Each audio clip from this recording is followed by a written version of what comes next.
Entonces, bueno, muy buenas tardes a todos los que nos acompañan. El día de hoy, mi nombre es Yobeli Chávez, yo soy directora de operaciones de BNI Perú y en nombre de toda nuestra organización les doy la más cordial bienvenida a este espacio de conferencias magistrales.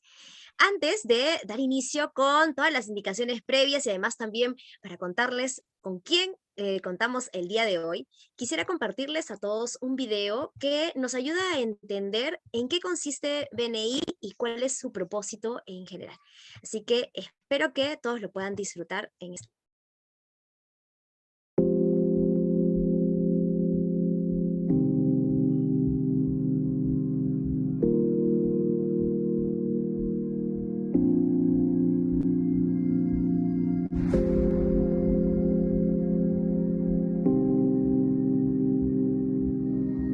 Siempre quise dirigir mi propia empresa y siempre he tenido pasión por los negocios. Cuando comencé esta compañía estaba convencido que mis clientes me encontrarían. Lamentablemente, la realidad fue diferente. No podía conseguir clientes, no tenía ingresos y no sabía qué hacer. Estaba solo. Uno de mis proveedores con muchas ventas me recomendó ir a una reunión de emprendedores en BNI. Así que me hice miembro de ese grupo. Ahora estaba entre emprendedores.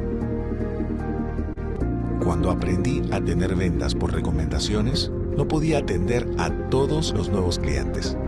En un año, mi empresa, de una persona, pasó a convertirse en una agencia de publicidad con 100 colaboradores. Luego de 6 años, mi empresa daba empleo a 200 personas. También entendí que el desarrollo de una compañía no solo viene del incremento de clientes y de las ventas, sino que requiere manejar nuevos retos de negocio, gestión de personas, contratación, contabilidad, sistemas. Para construir una empresa tuve que aprender todo eso. Compañeros de mi grupo de BNI que tenían los mismos retos me ofrecieron siempre su ayuda. Compartimos nuestras experiencias y compartimos conocimientos. Considero que las recomendaciones son la forma más efectiva de hacer crecer una compañía. Los emprendedores no tenemos que estar solos. Con los miembros de mi grupo de BNI trabajando juntos, se hace mucho más fácil desarrollar una empresa y lograr las metas que uno se propone.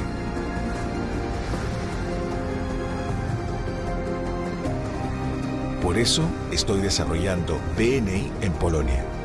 Quiero cambiar la forma como se hacen negocios en mi país.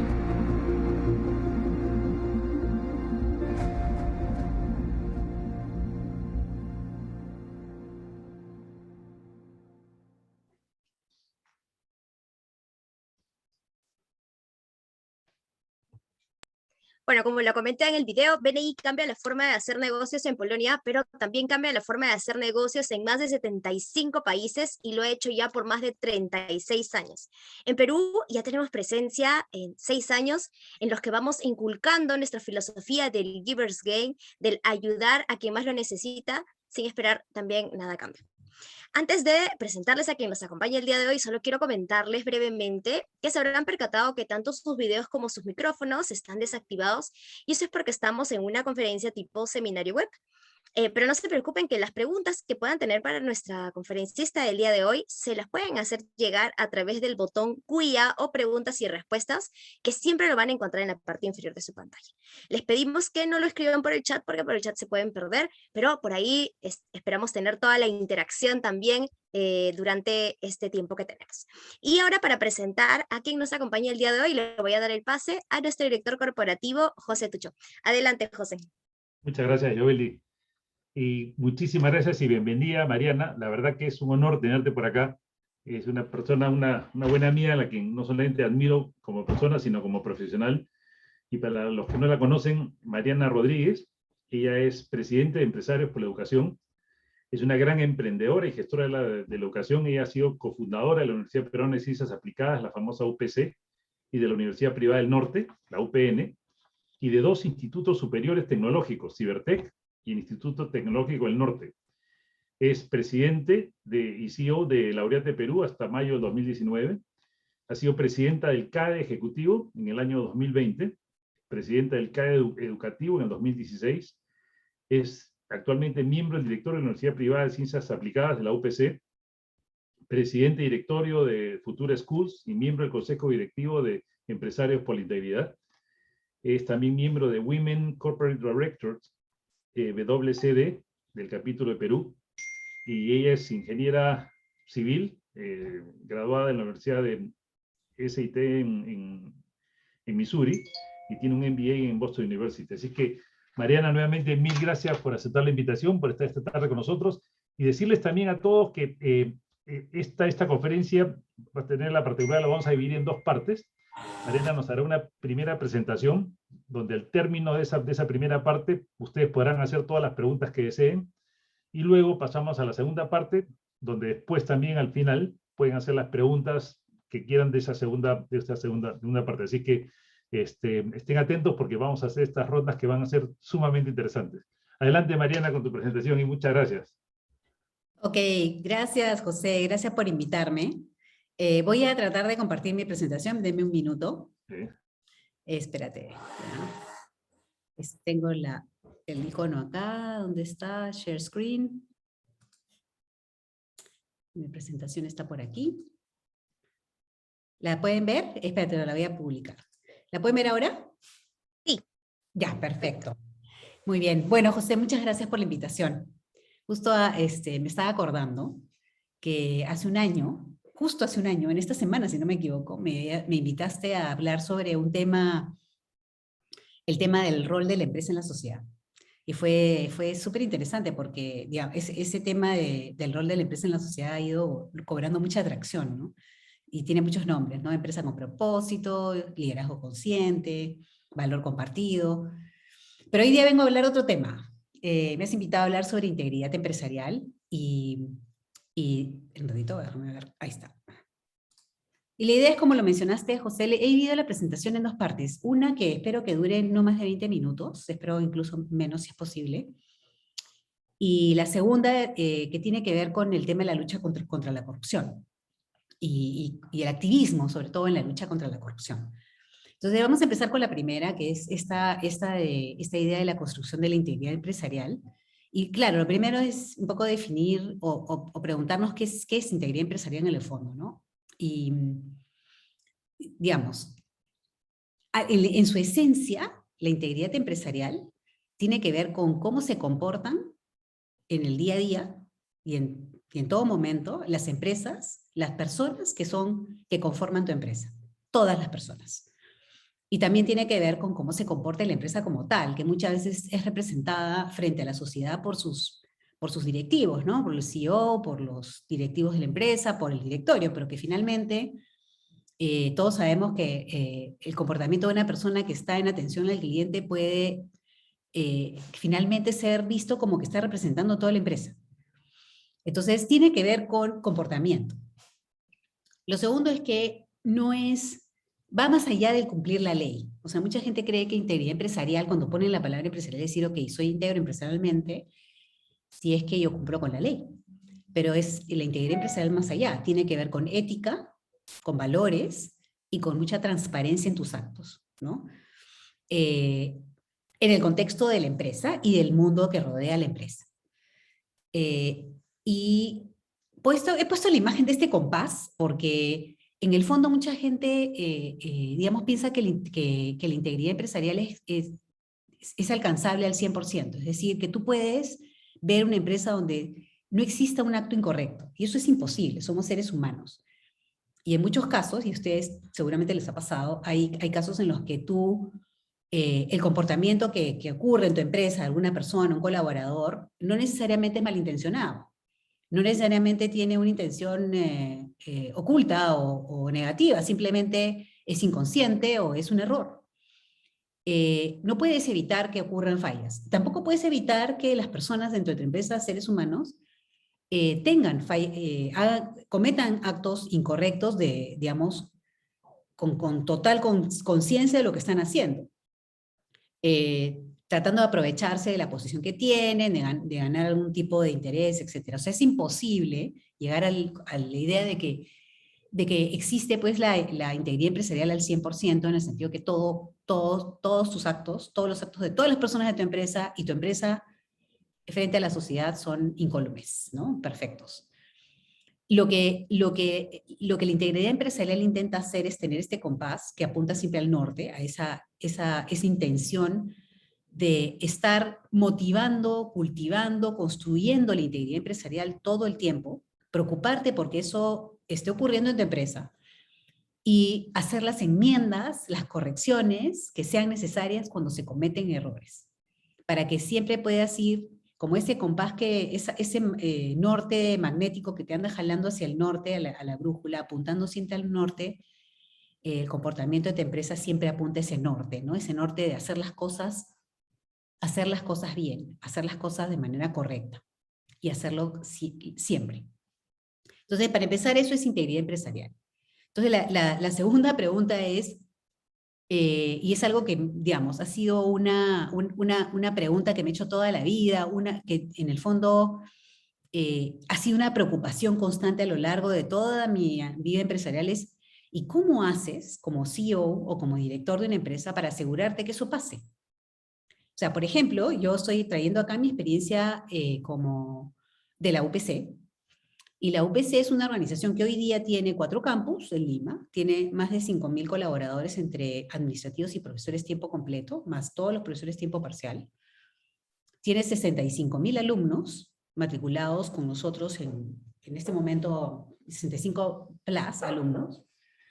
Y tenemos una facturación de alrededor de unos $300 millones. Entonces la pregunta que uno se hace es, ¿cómo haces tú como gerente general, como directorio para estar tranquilo de que efectivamente todos los días en este mundo, ¿no?, de miles de interacciones que ocurren en la universidad, las cosas se hagan de manera correcta? ¿Cómo haces? ¿No? Y a mí me ha pasado de todo. O sea, tengo N casos, pero por ejemplo, y todos los que les voy a mencionar son cosas que me han pasado. ¿Cómo haces para evitar que un colaborador use cosas muy sencillitas como, ¿cómo haces para evitar que los colaboradores, algunos, usen los gastos de representación para sus gastos personales? ¿No?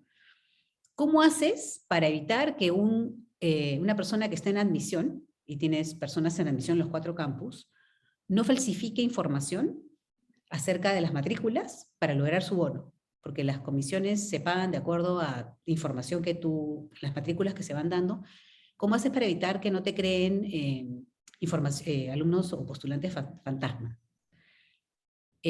¿Cómo haces para que un profesor no venda notas? Y de los miles de profesores que tienes. ¿Cómo haces para que una persona que está en tesorería, aprovechando que tus sistemas todavía no son del todo 100% automatizados, no transfiera dinero a cuentas que no son las de los proveedores que tienes que pagar y carruselee la caja durante, digamos, varias semanas? Y va usando el dinero y va depositando en cuentas que son de familiares o de amigos y tú no te das cuenta que eso está pasando. ¿Cómo haces para evitar que una persona de tu equipo, del área de compras, por ejemplo, no favorezca a un proveedor, que no necesariamente es el mejor proveedor para la empresa o para la universidad, a cambio de favores personales? ¿Cómo evitas, ya a alto nivel, que un directivo de la universidad no coimee a una autoridad municipal para obtener permisos o para acelerar los permisos? Incluso si es que esos permisos debían estar en determinada fecha y están demorando, y cómo evitas que la persona, digamos, racionalice que simplemente los está acelerando con un pago de la cuenta. Entonces, les cuento que estoy dándoles algunos de los casos que tengo, digamos, frescos en mi memoria, de pequeño nivel a mucho más alto nivel, que han sido cosas que me han preocupado toda la vida. ¿Cómo hacer? Porque finalmente, todo lo que pasa y todo lo que puede ocurrir, todo esto que les estoy comentando, termina sobre tu escritorio, termina siendo responsabilidad tuya. De alguna manera, y la tienes que asumir como gerente general o como directorio. No puedes voltear a decir, esto no es mi culpa, no fui yo, ¿no? Entonces, la pregunta que uno tiene que hacer es, ¿cómo haces para que en verdad tú puedas estar tranquila o tranquilo de que estás haciendo todo lo posible para evitar que estas cosas pasen en tu universidad o en tu organización? Y eso es un poco lo que les traigo. La experiencia que yo he tenido es una experiencia de 25 años construyendo integridad empresarial, porque esta preocupación la tuvimos bien rápido desde que desde que se cofundó la universidad, ¿no? Desde que cofundamos la universidad. Pero tengo toda una historia yo estoy involucrada con la UPC desde que nació. La UPC se creó en 1994, en 1995 hasta el 2005 yo fui una cofundadora y emprendedora, o sea, mis socios y yo creamos la UPC. Considero que fue un emprendimiento porque empezamos muy pequeñitos, ¿no? Nuestros primeros alumnos fueron 300 alumnos que recibimos en el campus de Monterrico, donde teníamos el primer piso de un solo pabellón y las oficinas eran las casetas que habían quedado de la compañía constructora que las dejaron, ahí nos instalamos en oficina. Así empezó la UPC. Entonces he tenido toda una etapa de cofundadora emprendedora. Luego, en el 2005, la universidad pasó a ser parte de Laureate International Universities, al día siguiente de la venta de las acciones de UPC, que es una universidad con fines de lucro, y teníamos acciones. Me nombraron presidente y CEO. Entonces, a partir del 2005, pasé de ser socia, emprendedora, dueña de mi propia organización, y pasé a ser presidente y CEO de la UPC, cargo que tuve hasta alrededor del 2016, sí, hasta el 16. En el 17 contraté una gerente, en el 16 contraté una gerente general, que estuvo hasta hace poco, Marisol Suárez, y yo me convertí en presidente de la universidad, porque además me hice cargo de todo el resto del grupo educativo, que es el grupo Laureate, que es UPN, Cibertec y TENE. Y fui presidente hasta mayo del 2019, cuando decidí colgar mis guantes de ejecutiva, después de 40 años de haberme graduado de la universidad, decidí que había llegado el momento de colgar mis guantes de ejecutiva para dedicar mis energías a otras cosas, y salí y dejé de ser empleada de la UPC. Pero tengo una historia paralela, porque en el año 2012 formalizamos un directorio en la UPC, un directorio que tenía 2 directores independientes. Y yo fui la presidenta del directorio que fundó este directorio, digamos, más formalizado, porque realmente empezamos como una empresa emprendedora, ¿no? O sea, tenemos un consejo de los dueños, pero no necesariamente era un directorio formal. Pero en el 2012 se instaló, y yo me convertí en la primera presidenta del directorio, con este directorio de 2, y después pasé a ser en el 2016, cuando vimos la necesidad de que el presidente del directorio fuera un directorio independiente y no el CEO de la compañía, porque yo era la presidenta y CEO. Nombramos a Aristides Macedo el presidente del directorio, y yo pasé a ser una miembro más del directorio, y cuando presento mi renuncia en el 2019, pasé a ser una miembro del directorio independiente, que es lo que soy hasta ahora. Durante todos estos 25 años, esta preocupación sobre la integridad empresarial ha sido una de mis grandes preocupaciones. Y finalmente les puedo comentar que hoy les traigo el modelo de integridad empresarial, que finalmente es el que existe hoy día en la UPC, y en el cual de alguna manera yo he participado en su construcción. No soy la única que lo ha construido, pero he sido testigo y protagonista de esta historia de construcción de un modelo, que creo que es un modelo que se los voy a mostrar, que es este. Es un modelo que, digamos, que tiene 7 componentes. Y es un modelo que, desde mi punto de vista, es el modelo actual de la UPC, y es el que les quiero contar. Es un modelo que aplica a cualquier empresa de cualquier tamaño. En realidad depende del nivel de sofisticación que tengan los diferentes elementos. Y obviamente hay componentes que comienzan a ponerse en el momento que la empresa deja de ser un emprendimiento pequeño. O sea, no todas las empresas, cuando son pequeñas, la integridad empresarial es como que mucho más sencilla, porque está basada en las personas, las pocas personas que están dentro de la empresa, que se conocen, que probablemente comparten valores porque son los fundadores originales, y la integridad está basada en eso. Pero en la medida que las empresas van creciendo, como le pasó a la UPC, que pasó de ser una universidad de un solo campus de 5.000 metros cuadrados, a 4 campus en la ciudad de Lima, de 300 alumnos a 65.000, programas, etc., se va necesitando un sistema que te garantice que efectivamente la integridad empresarial está existiendo en tu organización, en la UPC. Este modelo de 7 componentes tiene un eje central, y yo creo que es uno de los que a veces no lo ponen cuando hablan de integridad empresarial en los modelos, de crear un modelo, porque pero yo sí considero que es importante ponerlo por delante, que es el propósito. Sinceramente creo que el propósito de una empresa, de una organización, al final termina sosteniéndolo todo. Todos los sistemas, todo lo que haces, todo lo que terminas toda la imagen que proyectas, toda tu actuación termina sentándose sobre el propósito. Y si tu propósito es generar utilidades y no es un propósito trascendente que engancha a las personas, tienes mucho más probabilidades de que la gente esté pensando en su propio provecho, porque finalmente si la idea es generar utilidades para los accionistas, entonces, bueno, yo también vengo acá y yo tengo misiones y quizás puedas tener comportamientos digamos, que no se dan cuando tú has entrado a una empresa, colaboras en una empresa y te sientes identificado con el propósito y sientes que ese propósito está muy por encima de ti, que estás contribuyendo a algo que vale la pena. El tono total de la organización es completamente distinto. Y entonces en ese tono de propósito puedes asentar sistemas. Y el sistema de la integridad es uno de ellos. Este modelo que les presento tiene dos frentes. Uno que es el de la izquierda, que es el que tiene que ver con las personas. Tiene tres componentes, que es reclutamiento, cultura y capacitación. Y el otro, que es el que está a la derecha, que normalmente se construye, lo necesitas un poco después, cuando eres más grande, cuando vas creciendo, que es el instrumental, que tiene que ver con los códigos de conducta que ya no son verbales, sino son escritos, con la gestión del cumplimiento que te permite asegurar digamos, que los códigos se cumplen, que los comportamientos son los que tú esperas que se den, y finalmente las certificaciones y auditorías. Entonces les voy a contar un poquito de estos elementos para que los puedan comprender desde mi propia experiencia, ¿no? Primero, el propósito, bueno, yo creo que ya lo comenté, para mí el hecho de que la UPC tenga un propósito muy claro desde que nació, no ha cambiado, ha tenido un matiz con visión global cuando entró Laureate, pero desde que se fundó la universidad, la misión que ustedes ven publicada es la misma, básicamente, que es formar líderes íntegros e innovadores con visión global para que transformen el Perú. Lo único que ha cambiado cuando vino Laureate es la visión global. Y es una ventaja enorme que en nuestro propósito la palabra íntegro esté. Si es que nosotros tenemos como propósito formar líderes íntegros, no podemos ser otra cosa como organización, es como un básico, ¿no? Y es como una especie de condición inherente.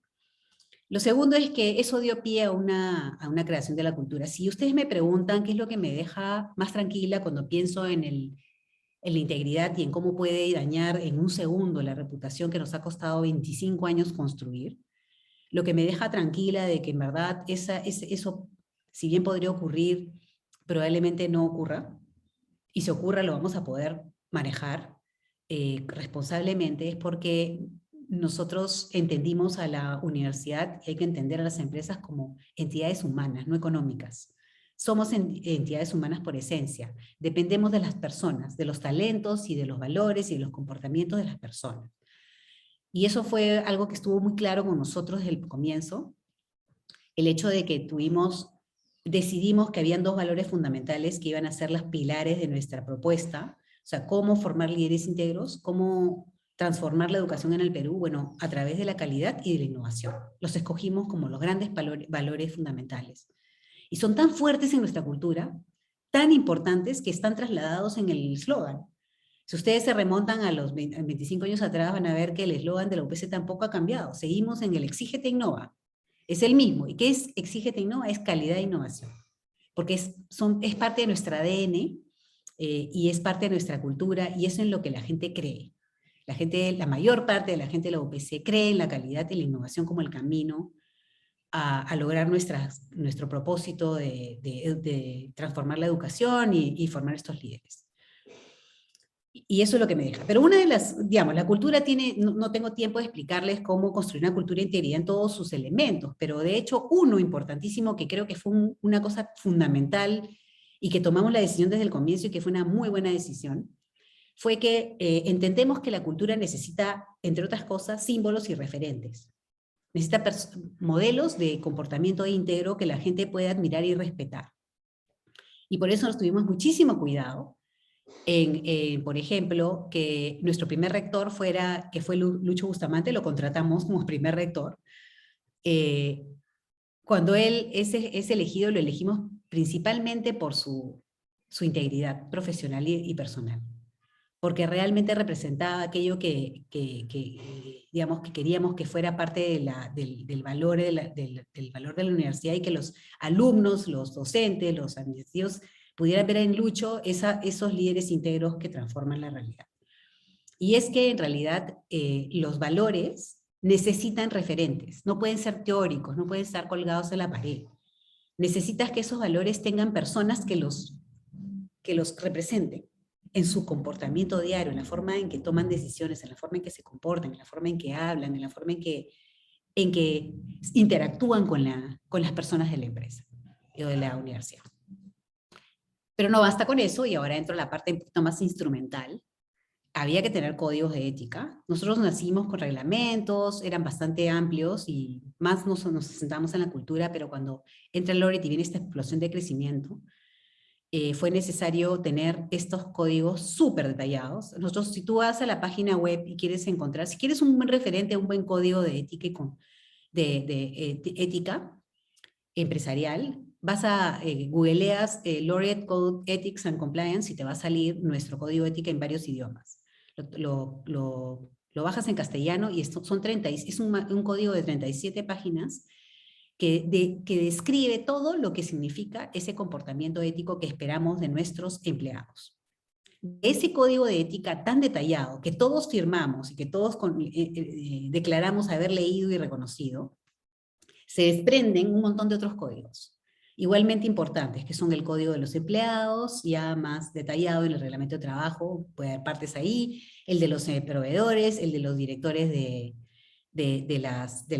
los decanos, los directores de carrera, los docentes, los alumnos. Y en el caso particular de Perú, creo que en otros países también pasó lo mismo en Laureate, la parte de soborno y corrupción y el capítulo que está entre la página 30 y la 37 que tiene que ver con sobornos, corrupción, actividades y donativos políticos era muy genérica, porque pensaba para una red muy internacional. Entonces en la UPC se tomó la decisión de redactar una política anticorrupción y una política antisoborno que fuera customizada, aterrizada a la realidad de nuestro país, y que no dejara de lado ningún delito, ningún comportamiento, nada que estuviera fuera de eso, para que estuviera clarísimo que era anticorrupción y antisoborno. Después tienes que capacitar. Y otra vez, la capacitación, nosotros hacemos muchísima capacitación, lo hemos hecho desde el comienzo, en todo lo que se puedan imaginar. Capacitación de competencias, obviamente, pero también mucha capacitación en liderazgo, en valores, en manejo de equipos, en presentaciones efectivas. Pero una de las cosas que también hacíamos era capacitación en valores. Porque parece mentira, pero como les dije al comienzo, a veces las personas actúan de una manera incorrecta, no porque tengan mala intención, simplemente no tenían idea de que eso era incorrecto.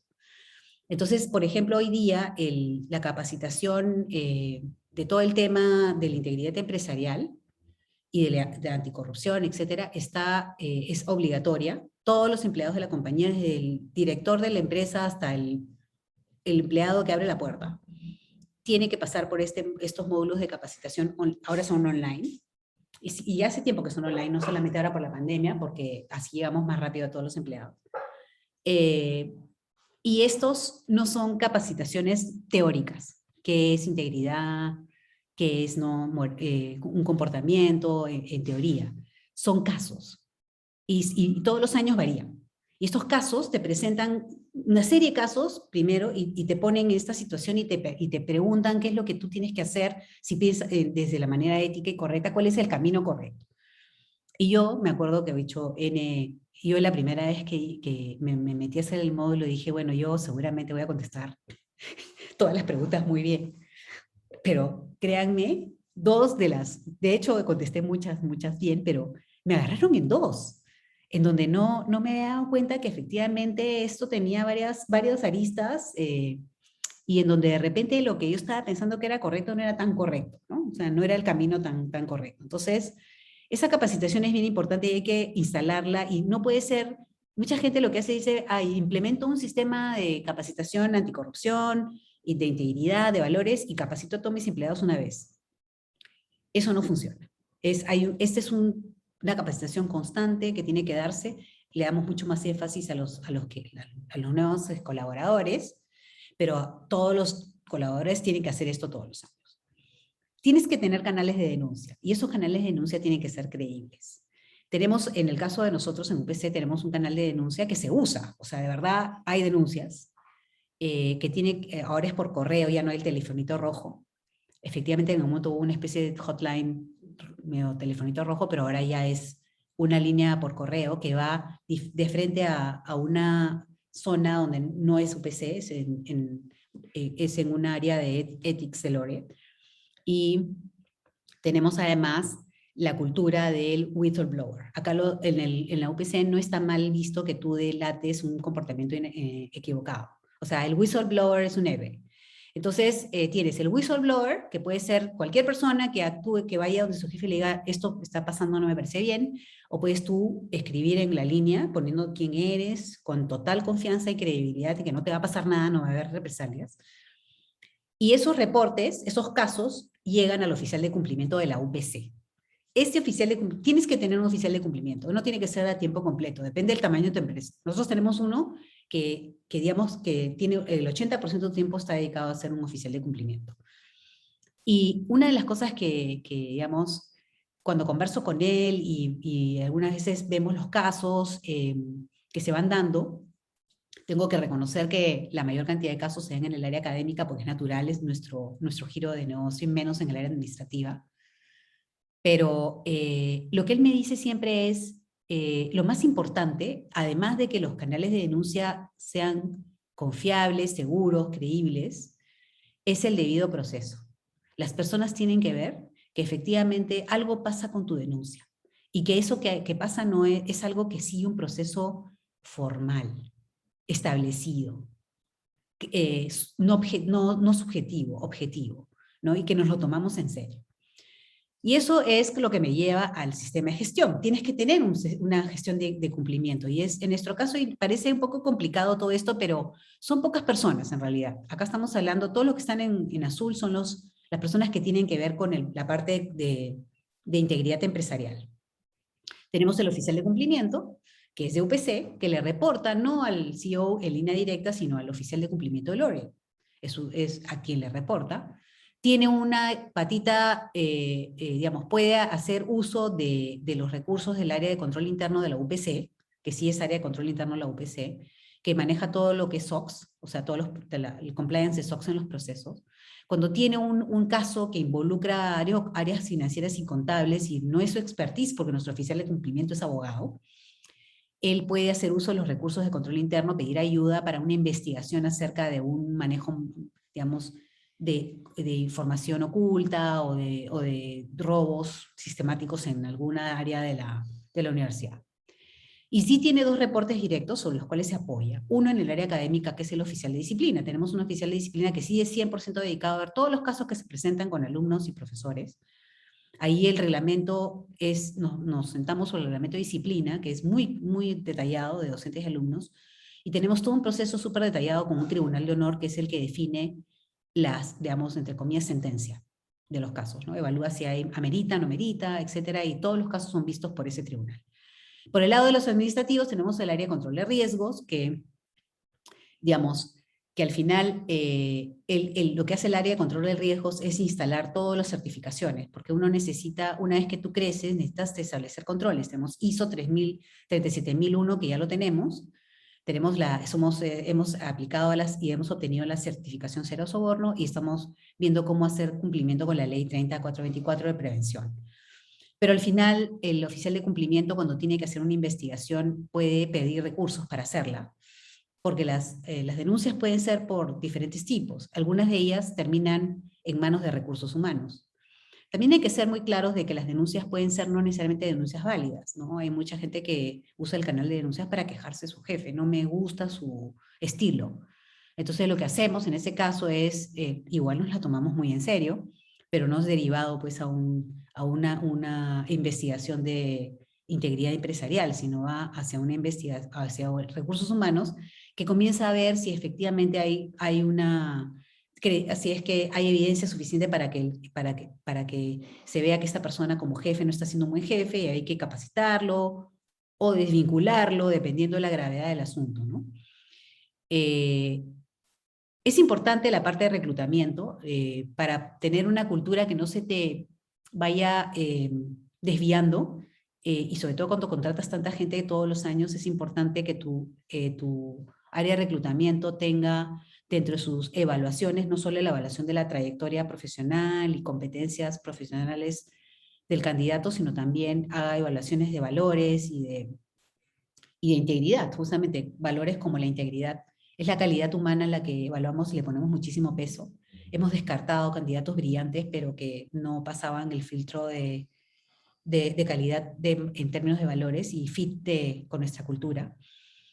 Y nos hemos equivocado además muchas veces, pues se han filtrado. Esas evaluaciones no son tan fáciles de hacer y tenemos un proceso de desvinculación que es muy rápido en actuar cuando hay que desvincular a alguien que no, a todas luces, no tiene, digamos, la integridad empresarial que esperamos. Finalmente, como miembro del board, soy directora, ahora ya no soy CEO, ya esa parte, pero igual me sigo preocupando porque soy directora y creo que nunca me voy a dejar de preocupar del tema de integridad empresarial en la UPC, pero ahora como miembro del board, del directorio, tenemos varios elementos y sigo haciendo seguimiento de la integridad empresarial, pero a través de un nuevo rol. Tenemos, por ejemplo, el que nosotros firmamos un código de conducta y de ética de directores, que es diferente a los empleados. Esto ya es muy específico para directores, porque no somos empleados. Tenemos 4 comités. Uno de los comités ve todos los casos y las estadísticas de todo el canal de denuncias. Y además mira con ojo detallado todo el tema de las certificaciones y del ambiente de control. De hecho, en la agenda, 2 veces al año recibimos reportes de SOX y reportes de riesgos. Justo ayer me tocó estar en el directorio y hemos revisado toda la certificación 37001. Y finalmente tenemos una autoevaluación de directorio que se lleva a cabo todos los años, es anónima, y hay 3 preguntas relacionadas que se hacen a todos los directores de manera anónima que tratan de evaluar cómo nos vemos en estas 3 preguntas. El directorio se asegura que la organización cumple con las leyes y las regulaciones. El directorio se asegura que los riesgos están identificados, evaluados y gestionados en la universidad, todos los riesgos, incluso el de las faltas de integridad empresarial y corrupción. El directorio toma decisiones en base a la ética, por ejemplo, toma decisiones donde se tiene en cuenta los conflictos de interés, la confidencialidad, etc. Y cuando vemos que no todos los directores piensan que estamos en un nivel alto en esto, elaboramos un plan de mejora que es solicitado a la gerencia para que esto se mejore, ¿no? Para el siguiente año, ¿no? Entonces, básicamente eso era mi primera parte, José. O sea, construir la integridad empresarial es un proceso que no es una sola vez. La gente cree que uno instala algo y ya, ¿no? Y te olvidas. No. Yo, como te digo, desde que se fundó la universidad hasta hoy, sigue siendo una enorme preocupación. Voy a hacer un stop share para ver si hablamos más en Perfecto. cámaras, ¿no? En view más abierto. Espérate un ratito, gallery, ya. Más abierto contigo y ¿no? Para vernos un poco mejor. Es eso, la integridad empresarial es algo que te va a preocupar siempre, lo tienes que construir, nunca está de todo, porque aparecen casos que dicen, ay, este caso no lo tenía tan, no. Este caso no, se me escapó. Te das cuenta que hay una parte que no está, digamos, del todo clara, ¿no? Obviamente hay presiones del entorno, y las personas somos seres humanos, y las personas pueden caer bajo tentaciones y presiones, ¿no? Así que es un esfuerzo enorme, pero es un esfuerzo que corresponde a los líderes organizacionales, corresponde al CEO, a su equipo directivo y al directorio de la empresa. Es su responsabilidad. No, excelente. Entonces, empezamos con las preguntas. Yo no las puedo leer, o sea, ¿qué pasa? Sí, no te preocupes. Ya. Sí. Claro que sí. Muchísimas gracias, Mariana. Entonces, para esta primera parte tenemos el primer, más bien pregunta y comentario también de parte de Eduardo Manuel Palacios Romero. Él te consulta, ¿podrías detallarnos la información con respecto a construir la integridad empresarial en el sentido que no es estático, sino dinámico? Y brindarnos actividades concretas de lo que se puede realizar, con qué frecuencia, cuáles son las de mayor prioridad para poder construir de manera exitosa la integridad empresarial. Sí, de hecho, lo que acabo de decir justamente al terminar es que este no es un proceso una sola vez. O sea, mucha gente cree que ya, pues no, ya voy a hacer el trabajo de integridad, instalo un sistema, capacito a la gente y ahora me puedo olvidar y dedicarme a otras cosas. No. La experiencia que yo he tenido desde el día cero hasta hoy, han pasado 25 años, es que el tema de integridad es un tema que ocupa mi mente todo el tiempo. O sea, todo el tiempo estoy, es una cosa que reviso, digamos, anualmente me hacía el cuestionamiento de, bueno, ¿y cómo puedo mejorar esta integridad empresarial? Es sumamente dinámico, en ese sentido. Lo otro que le da dinamismo es que esos componentes que les he descrito son componentes que no son grabados en piedra. No hay un componente, por ejemplo, el tema de reclutamiento. No es que tú puedes decir, ya instalé el reclutamiento para minimizar los casos que se me filtren en la organización personas que van a, digamos, actuar de manera incorrecta, que son capaces de crear estos postulantes fantasmas en el área de admisión. No, pues, entonces, que con la experiencia que vas teniendo, con lo que te va pasando, vas construyendo un mejor sistema de reclutamiento. Todos los años lo revisas, te das cuenta que hay cosas que no pudiste hacer bien, que se te filtraron, qué nuevos instrumentos de evaluación puedes tener. Entonces, mi consejo es que tú hagas una autoevaluación, si es tu responsabilidad liderar una empresa o donde estés, dentro de un equipo, porque puedes hacer esto, integridad empresarial de tu equipo, y después eso se contagia. O sea, tú puedes contagiar integridad empresarial al resto. No tienes que ser solamente el CEO. Agarras los 6 componentes, los 3 del lado izquierdo y los 3 del lado derecho, y dices, ¿dónde estoy? ¿Dónde estoy hoy? En cultura, en valores, ¿no? En la parte de valores. ¿Cómo estoy en capacitación?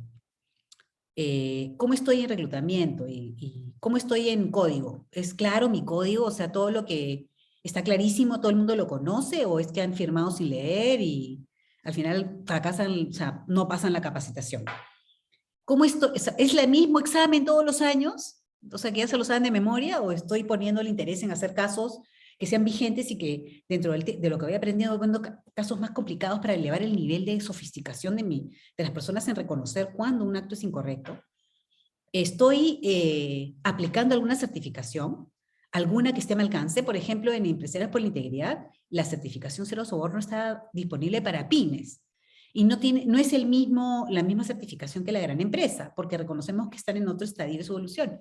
¿Tienes alguna certificación? ¿Qué nivel de controles has establecido en tus procesos para asegurar que no se te caigan en el camino algunas cosas? Entonces, es absolutamente dinámico, pero lo bueno es que acá tienes un modelo con 6 componentes.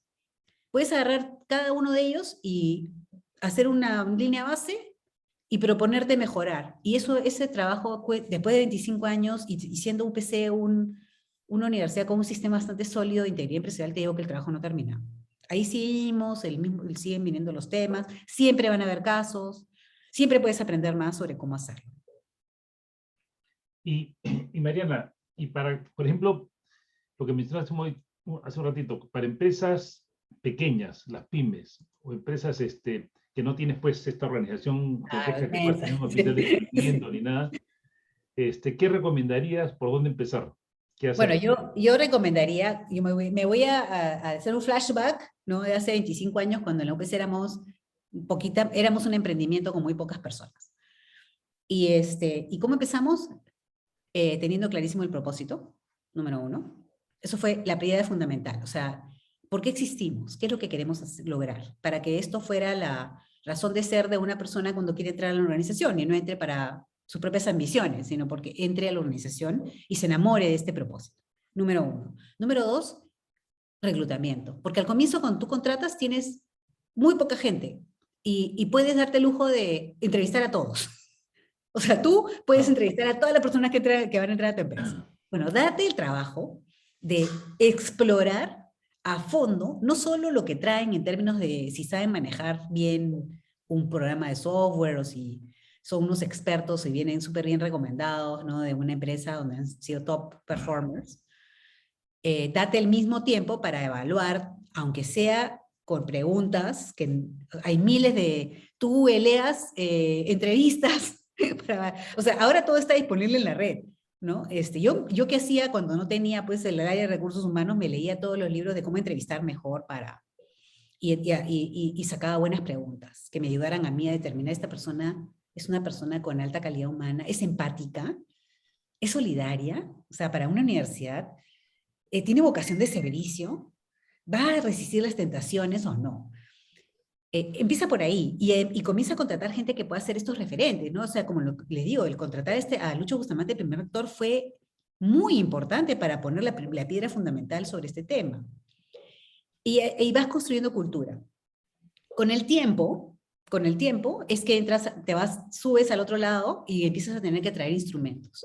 Redacta tu código de ética, aunque sea chiquitito de una hoja, que refleje el comportamiento que te esperas de la gente, compártelo con tu gente, siéntate y discútelo, para que, o sea, como son pocos, puede ser una reunión y lo leen en voz alta y dicen, ¿por qué creemos en esto?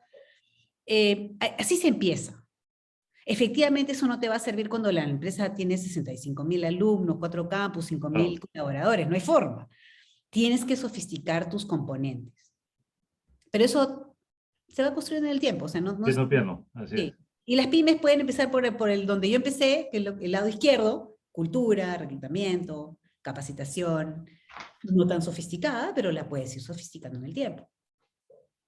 Buenísimo. ¿Una pregunta más, Yabeli? Perfecto, sí. Ay, perdón. ¿Para que haya tiempo para la segunda parte? Tengo que ir a la segunda parte, que creo que ¿Quieres que hagamos una pregunta más, Mariana, o...? Espérate. O pasamos. Déjame ver si la tengo, no sé si... no hice share screen, ¿no? Un ratito, dejé de hacer share screen. Un segundo. Déjame ver si... Escape. Déjame ver un ratito. Tengo que poner share screen. No están viendo la pantalla, ¿verdad? No. No. Ya, está bien. Who can share? Only host. Ya, share screen. Mi presentación estaba aquí. Ya está. Esto me olvido. Ahora sí, la voy a presentar. ¿Ya la ven? Perfecto, sí. Ya, ok. La segunda parte es más cortita. Y una cosa que se me quedó en el tintero en la última pregunta. Lo mejor que puedes hacer cuando eres una pyme y tú eres el CEO de la pyme es tú ser modelo de integridad. Tú tienes que ser el principal modelo. Tienes que, con lo que dices, con lo que haces, cómo te comportas, dar el ejemplo y marcar un tono en tu organización. Créeme, eso es contagioso. Okay, así como es contagioso del otro lado. Walk the talk, ¿no? Walk the talk. Sí. Ya, la segunda parte tiene que ver con esta cuestión de ya salte de la empresa y dices, ¿y ahora cómo hago para luchar contra la corrupción?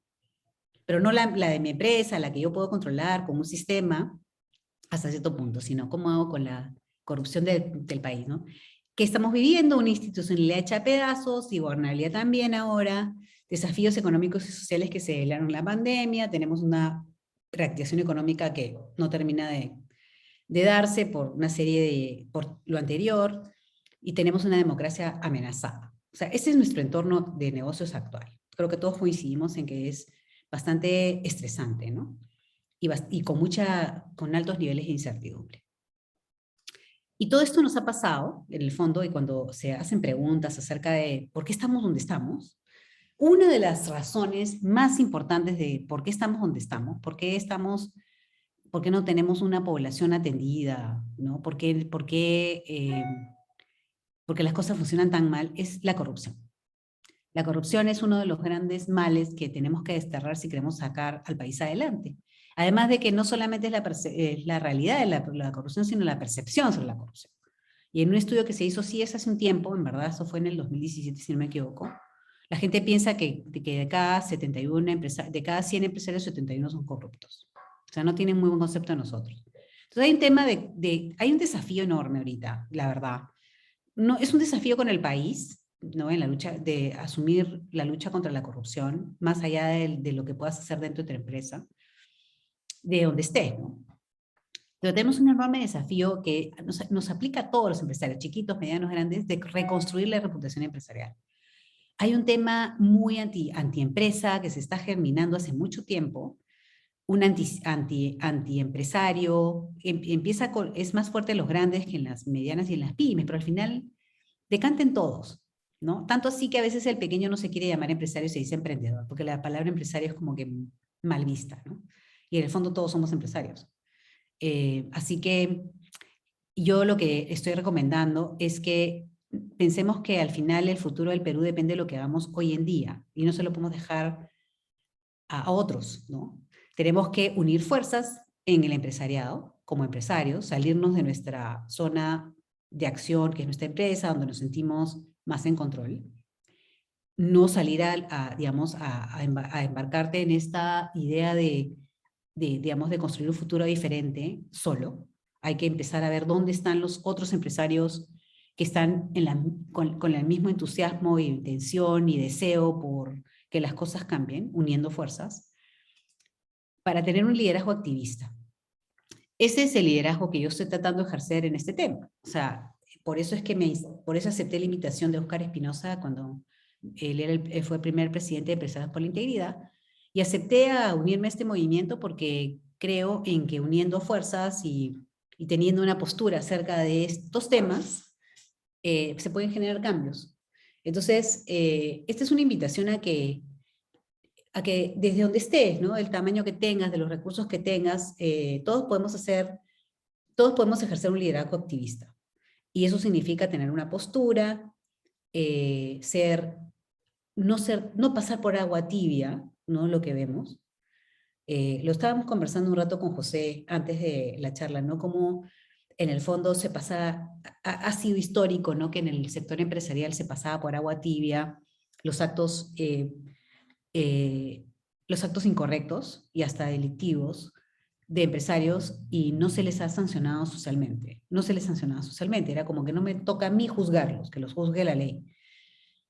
Es pasarlo por agua tibia. Entonces, liderazgo activista es, oye, un momento, yo tengo clarísimo qué es lo que hay que cómo se deben hacer las cosas y no estoy dispuesto a tolerar, aunque pierdan a mis amigos, que esto pase por agua tibia. Es tener una postura visible, valiente, porque se asumen riesgos de todas maneras en esto, pero creo que es importante hacerlo. ¿Por qué? Porque lo que queremos hacer es construir un Perú de oportunidades para todos. Y creo que es importante que si queremos que el Perú sea un Perú de oportunidades para todos, no podemos simplemente pensar que el hacer las cosas bien en nuestra empresa es suficiente. O sea, quizás en otros entornos, en otros países sea suficiente, pero en nuestro entorno, en nuestro país, no es suficiente. O sea, aparte de ser un buen empresario, de ser un empresario íntegro que se preocupa por hacer las cosas bien, tenemos que empezar a pensar en cómo podemos tener una postura, una participación, una voz en la construcción de un Perú diferente al que estamos teniendo hoy. Y ese es un poco el mensaje que quería darles. Stop share, ya está.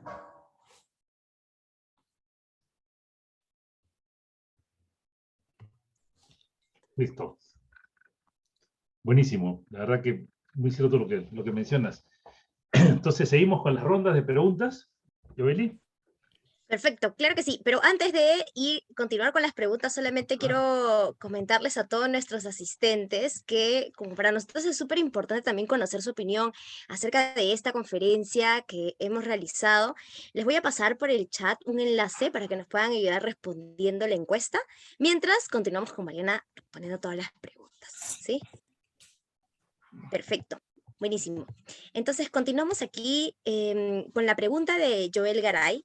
Bueno, él te felicita por tu presentación y sobre todo por el trabajo arduo que realizan con tú y todos los profesionales que te acompañan en todos estos años para poder aportar, digamos, a los alumnos universitarios ese sentido de trascendencia e integridad en su formación profesional. Dicho esto, él te pregunta si la organización a lo largo de sus diferentes procesos se orienta a sembrar e interiorizar en sus futuros graduados el concepto de integridad. ¿Han considerado la manera de mantener este vínculo de valores con sus profesionales ya graduados? Porque al final del día, estén en donde estén, ellos serán graduados de la UPC y en ellos se verá reflejada también la cultura. Siempre son alumni, es cierto. Les decimos upecinos. Son upecinos para toda la vida.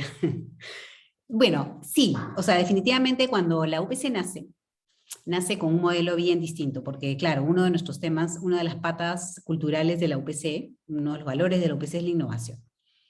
Y nosotros una de las razones por las cuales asumimos este reto de la universidad es porque no nos gustaba mucho cómo era el sector educativo en su momento. Tienes que remontar de 25 años atrás, un sector educativo donde realmente poca gente podía acceder a la universidad, o sea, las admisiones eran 50, 100 a 1, en las públicas 3.000 a 1, y la enseñanza era muy tradicional, ¿no? La cátedra, ¿no? Entonces nosotros dijimos, bueno, vamos a romper esto, porque a nosotros no nos gusta ese modelo. Primero queremos que exista más acceso a la universidad, que más personas, no importa de dónde provengan, digamos, en el caso de la UPC es una universidad que tiene un target, es obvio por el precio, pero queríamos ampliar ese acceso para que no fuera solamente la gente de los mejores colegios de Lima y no solamente la gente con niveles económicos altos los que pudieran venir. Tuviéramos una especie de rango suficiente como poder tener una población más amplia. Pero lo más importante no fue eso, sino nos lanzamos con un modelo educativo diferente, que era el del modelo educativo de competencias, y que tenía como principio la enseñanza y el estudiante como un protagonista de su educación. O sea, que no es que el estudiante va a la universidad, se siente y como que le van a estar echando un montón de conocimientos y valores, sino que asumiera su responsabilidad como parte de ese proceso, como protagonista. Esa fue una de las primeras cosas que hicimos. Y que al final, más que llenarte la cabeza de conocimientos, que ahora se nota que ya después de 25 años de la era digital nos hemos dado cuenta que no duran mucho, que salieras con competencias mucho más, más comprensivas, más integradas de la persona, del ser humano. Entonces tenías la pata de las competencias profesionales, que finalmente son muy importantes. Si eres ingeniero, hay competencias de los ingenieros que tienes que saber que manejar. Pero a esas competencias le sumamos las competencias más blandas, las que te permiten ser una persona más completa en el sentido del manejo de tus emociones, en el sentido digamos, de trabajo en equipo, que el manejo de las emociones te permite trabajar en equipo, por ejemplo, de liderazgo de tu propia vida, ¿no? Que te sientas dueño de tu propio destino, toda esa pata. Y finalmente la tercera es que te diéramos un entorno donde tú pudieras vivir los valores que esperábamos que vivieras el resto de tu vida. Por eso es que la universidad siempre ha sido muy, muy estricta en sus reglamentos, muy clara en el comportamiento que se espera de los alumnos, ¿no? Y a veces hemos sido sumamente criticados por eso. Sumamente criticados en la medida en que se esperaba que el alumno llegue a clases a tiempo. O sea, estamos empezando por el valor más básico, que es la puntualidad. Que las clases empiecen cuando tienen que empezar, a la hora que tienen que empezar. No te digo que no pasen cosas, pero es darte un entorno donde tú puedas no solamente leer acerca de estos valores, sino vivirlos todos los días. Y donde además, cuando se dieran casos de cuestiones incorrectas, tuvieras que efectivamente no eran toleradas. O sea, nosotros no hemos tenido ningún problema y nos ha dolido en el alma expulsar alumnos cuando ha sido necesario. No lo hemos hecho como la última instancia, porque creemos en nuestra labor de educador. Pero hay momentos en los que la falta era tan grave y tan poco reconocida, porque al final, o sea, el problema no era la falta, sino la falta de reconocer que había habido una falta para empezar. Ha hecho digamos, que esos casos finalmente no es que los publicáramos en el periódico, porque es privacidad de las personas, pero finalmente esas cosas se saben. Entonces, no sé si contesta tu pregunta, pero es eso. Y seguimos conectados con nuestros alumni. Nosotros somos una de las universidades que más actividades con alumni tiene. O sea, está siempre presentes en la vida de la UPC. Aquí tenemos la pregunta de Cristian Carazas. Y te saluda y te pregunta si hay algún presupuesto referencial o alguna relación versus ingresos o algún parámetro para mantener equilibrio de la inversión en este tema que para él lo considera sumamente importante, ¿no? Mira, de hecho, ¿qué es lo que cuesta acá, no? O sea, finalmente, porque crear cultura no cuesta. Eso en realidad cuesta, pero poco, porque en realidad tú lo puedes hacer con tu propia gente. O sea, no es lo que más cuesta. Hacer reclutamiento en base a valores tampoco cuesta. Es cuestión de desarrollar un interés por medir eso. No es que sea caro hacer reclutamiento evaluando esta otra faceta. Capacitar cuesta, pero lo puedes hacer con tu propia gente. O sea, nosotros cuando éramos emprendedores no teníamos dinero, obviamente. Y me acuerdo clarito que que me había leído todos los libros de Deming de la filosofía de la mejora continua, y quería que la UPC tuviera que asimilara la cultura de la calidad total, de Deming. Pero yo me leí todos los libros, pero había cosas que no, digamos, los libros no te explican. Y no teníamos dinero para contratar a una superconsultora. Entonces comenzamos a buscar empresas que tenían círculos de mejora. Y me tropecé con Bacus, una cervecera. ¿Qué tiene que ver una cervecera con la universidad? Nada. Pero sabían cómo hacer esto. Les toqué la puerta y dije, ¿me pueden ayudar? ¿Nos pueden ayudar a entender cómo funciona los círculos de calidad? Y claro, por supuesto los vamos a ayudar. Y vinieron y no costó nada. O sea, la gente de Bacus vinieron a la universidad y nos enseñaron cómo hacerlo. O sea, esa parte, la izquierda, no cuesta.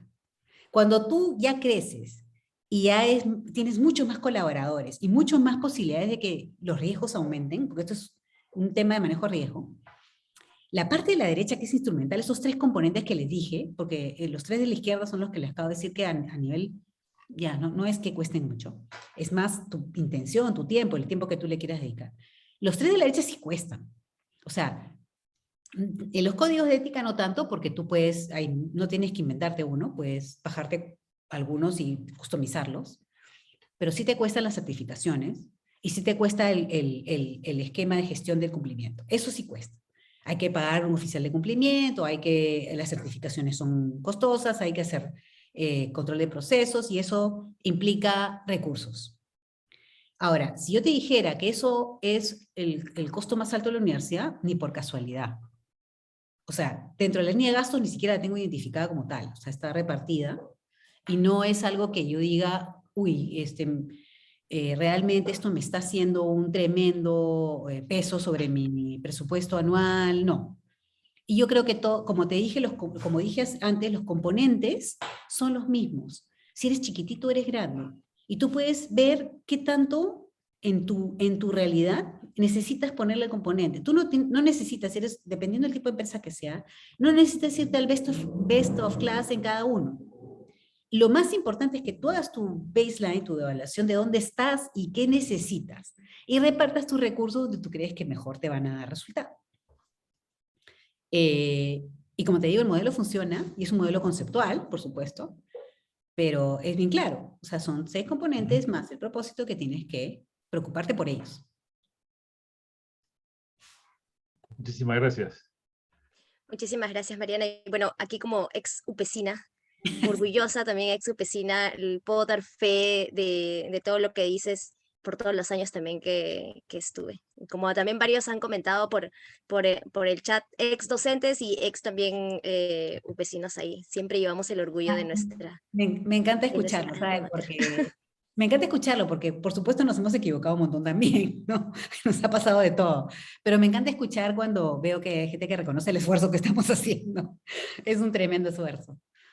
Claro que sí. Muchísimas gracias, Mariana. Bueno, continuamos con la siguiente pregunta de Mary Carranza, que está súper interesante. Ella comenta, ¿qué viste en el país que te decidió hacer universidad? ¿No habían ya muchas universidades? No, había pocas. O sea, mi historia no la voy a poder contar ahorita, pero la cuento en un segundo, ¿no? O sea, yo salí de la universidad en el año 80 como ingeniero civil y yo juraba que iba a dedicar mi vida a hacer construcciones. Pero la década de los 80 en el Perú fue una década del terrorismo, hacer carrera de ingeniería civil era prácticamente imposible, mucha gente de mi generación se fue, y yo en esa mezcla de crisis con oportunidad que se iniciaba la era digital, se me cambió toda mi perspectiva de la vida y terminé de emprendedora y gestora educativa fundando el Instituto Cibertec en 1983, con mis socios. Pasaron los años, el Perú entró en la década de los 90, se abrió un poco el mundo y nos dimos cuenta, cuando estábamos en Cibertec, que de cada 3 postulantes que venían a Cibertec, que es un instituto tecnológico, 1 estaba fascinado con la idea de hacer una carrera corta. Le parecía lo máximo. 2 estaban frustrados, habían intentado entrar a la universidad 3 veces. Gente brillante, gente muy inteligente. Habían intentado entrar a la universidad 3, 4, ya habían tirado la toalla y dijeron, bueno, instituto. Y habían caído ahí por eso. Entonces comenzamos a ver las cifras y nos dimos cuenta que el acceso a la universidad en esa época era pues mínimo. Y era solamente la gente privilegiada, ya sea porque eran buenos estudiantes en buenos colegios o en públicos o privados.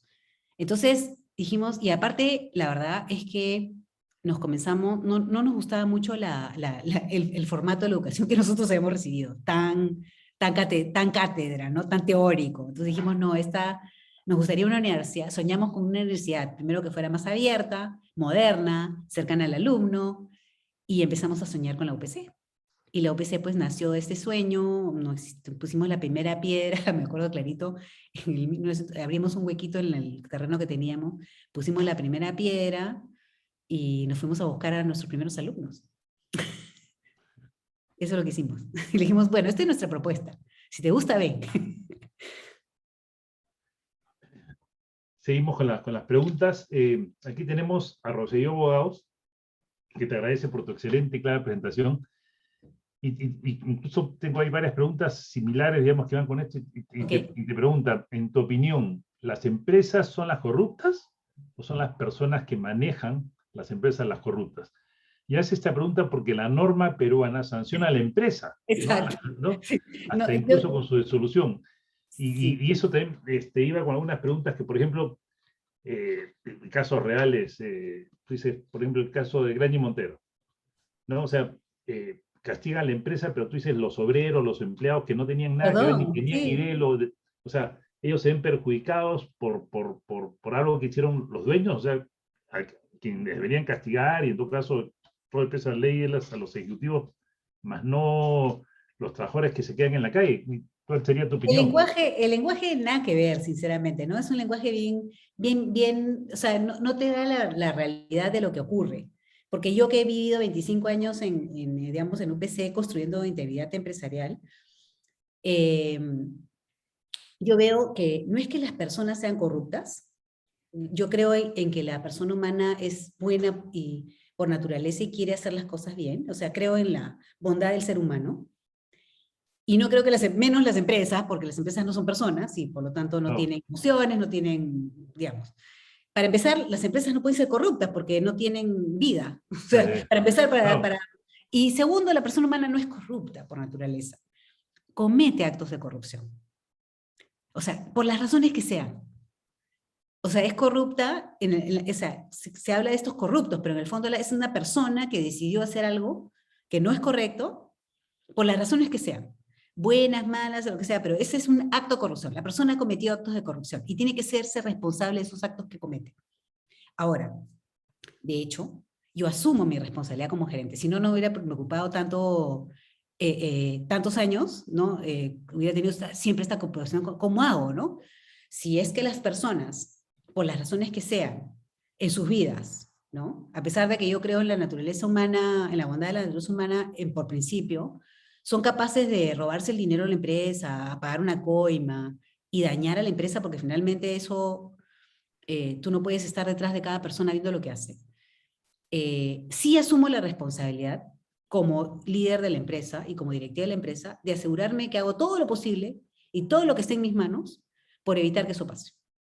No puedo evitarlo. No hay forma. No existe, no existe. Si alguien se propone hacer algo horrible, como, o sea, digamos, realmente se lo propone, es muy difícil. Pero tú tienes que asumir la responsabilidad de que en tu empresa se viva la integridad empresarial todos los días, con estos componentes que les he comentado, hacerte responsable de que tú has hecho todo lo que esté en tus manos para evitar que, que las personas que están en tu empresa cometan actos de corrupción. Y eso pasa por todo lo que he comentado, y que es un trabajo enorme, es un esfuerzo inmenso, o sea, no es, yo les digo, no es algo que uno hace a la ligera, no es complementario, es parte de tu responsabilidad. Si yo tengo que decir la responsabilidad de un gerente, ¿dónde están las más importantes? Yo pongo esta como una de las más importantes, pero de hecho la encajo en cultura, porque es mi forma de ver el mundo, y los instrumentos me parecen lindos, pero les puedo decir una cosa. Hay un montón de empresas, entre ellas Odebrecht, ¿no? Que tenían toda la parte de derecha perfecta. Los códigos estaban escritos perfectos, tenían todas las certificaciones, las estrellitas acá, ¿no? Y tenían todas las, ¿no? Del oficial de cumplimiento, o sea, pasaban todas las pruebas, ¿ah? Como empresa. Pero cero acá a la izquierda. O sea, todo esto estos instrumentos no sirven de nada si tú no has hecho tu trabajo de la izquierda, que es el que menos cuesta. El menos cuesta en dinero, pero más cuesta en intención, en Claro. compromiso, en tiempo, ¿no? Y estas empresas que hacen esto solamente por este lado son las que hacen esto de puro maquillaje, por salir la foto. Pero no es real, esa integridad no es, empresarial no es real, no es auténtica. Has hecho un maquillaje lindísimo, te has pintado bonito, ¿no? Pero eso, por ejemplo, se derrumba, y se derrumba en un instante. No resiste nada, ¿no? O sea, ahí ves todos los escándalos que finalmente se han ido destapando, ¿no? Y es porque en esas empresas, que muchas tenían todos estos códigos y certificaciones y todas Claro. no eran reales, pues. De la boca para afuera, así es. De la boca para afuera, sí. Seguimos con una pregunta más, Yoeli. ¿Cómo estamos de tiempo? Perfecto. Sí. Sí, entonces sí, continuamos con una pregunta más. Esta pregunta es de parte de Orestes Cáceres Zapata. Él te consulta, ¿qué rol asigna a las técnicas de educación para adultos, aparte de promover el ejemplo de parte de los directivos y personas de mayor influencia? ¿Cuáles recomiendas más? Bueno, hay toda no sé si he entendido bien la pregunta, pero digamos, en la universidad tenemos un programa para el adulto que trabaja, que es el adulto mayor, ¿no? No es adulto mayor en el sentido que es mayor de edad, sino más de 24, llamémoslo así, que de alguna manera o truncó estudios o tiene estudios técnicos y quiere aspirar a una carrera. Cuando implementamos estos programas que le llamamos los programas EPI, fuimos pioneros porque estos programas no existían. Y vaya que tuvimos que luchar contra 50.000 obstáculos, ¿no? Regulatorios, digamos, de percepción, etcétera, y ahora son, pues, programas fantásticos que han demostrado su aporte, ¿no?, al capital humano del país. Esos programas, una de las primeras cosas que supimos es que no era lo mismo enseñarle a un joven que salía del colegio que a un adulto que tenía experiencia y que probablemente estaba trabajando y que ya había tenido cierta experiencia. Hay toda una metodología que es completamente distinta a la de la enseñanza de los jóvenes, de los niños, y que se aplica, y nosotros lo que hicimos fue traer especialistas para que los profesores que iban a dictar estos cursos, y que eran profesores probablemente de pregrado, que ahora iban a enseñar el pregrado para adultos, entendieran cuál era la diferencia entre enseñarle a un adulto y enseñarle a un joven universitario sin experiencia. Son metodologías, y yo creo que uno de los grandes problemas que hubo al comienzo con estos programas EPE fue que no todo el mundo hizo lo mismo, pues. O sea, simplemente agarró al profesor que estaba enseñando en pregrado y lo pusieron a enseñar EPE sin ninguna capacitación. Y eso no funciona.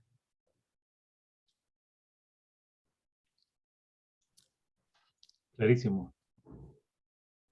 Bueno, yo creo que estamos un poquito también sobre la hora, pero Mariana, te felicito por tu brillante conferencia. La verdad que es impresionante todas las cosas que uno aprende y que tú compartes con nosotros. Así que te agradecemos en nombre de BNI y de todos los asistentes tu presencia esta noche de día acá. Y agradecer a todos los que semana a semana nos acompañan en nuestro ciclo de conferencias magistrales. Invitarlos la próxima semana. La próxima semana vamos a hacer un cambio de fecha, ya que el miércoles 8 es feriado. Lo vamos a pasar para el jueves 9. Así que también ya le estaremos enviando la información de nuestra gran conferencista que será la próxima semana. Y agradecerles a todos. Y nuevamente, Mariana, a ti, felicitarte y agradecerte por estar hoy día con nosotros y por aceptar la invitación. No, gracias a ti, José. Me encanta que me invites a conversar de esos temas. Muy bien, espero que haya sido útil. Nos Sí, vemos. por supuesto que sí. Y Yoeli, tú también. Claro que sí, bueno, agradecerle a Mariana nuevamente por su gran conferencia, y como mencioné, creo que puedo dar fe de esa educación integral que comparten, y bueno, no solo yo, sino los millones de egresados que han habido en la UPC y también todas las personas que nos acompañan el día de hoy. Muchísimas gracias por no solamente construir esa institución educativa, sino también ser ejemplo para los egresados y para que lleven también esa cultura en las organizaciones en las que forman parte o también en las que generan, porque creo que al final es un efecto multiplicador. Así que muchísimas gracias, Mariana. De nada, al contrario. Gracias a ustedes. Listo, bueno, gracias a todos, que tengan buenas noches y nos vemos la próxima semana, jueves 9. De todas maneras, a las 6 de la tarde. Chao a todos.